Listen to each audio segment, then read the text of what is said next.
around that students are just picking what they can from the internet.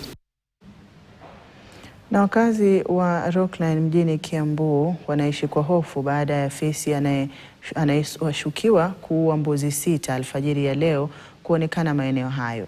Mmiliki wa mbuzi hao Joyce Ngendo amesema aliarifiwa saa 11 asubuhi akiwa alfajiri na mpwa wake kwamba aliyegundua mbuzi hao walikuwa wameuawa ndani ya zizi lao. Wanne walikufa papo hapo huku mbuzi wawili waliojeruhiwa wakifariki baadaye licha ya juhudi za kuokoa.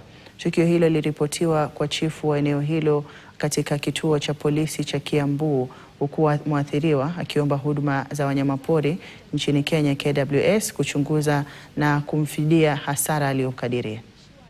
Kwa sababu hiyo ndio ilikuwa tegemeo langu. Kwa hakika yenyewe tumekuja na kudhibitisha hiyo ni fisi ilikula hiyo mbuzi 6. Na kama kawaida hiyo fisi inaonekana ilikuwa imekula zingine hapo ngambo na tena imeingia hii kikao imekula tena.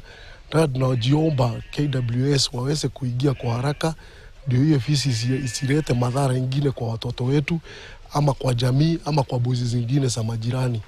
Kwa hivyo tunaweza jiomba wafanye haraka ndio tuwakuje tusaidiane. Pia kuna hofu kubwa kwa sababu hii kijiji kiko na watoto wengi sana na wameshafuga shule wako likizo. Sasa inaonekana tuko na hofu kwa sababu hatujui hii fisi iko pande gani, na tunaona usiku ikiingia tutakuwa na hofu sana kwa sababu watoto wengi wanatumagwa kwa maduka.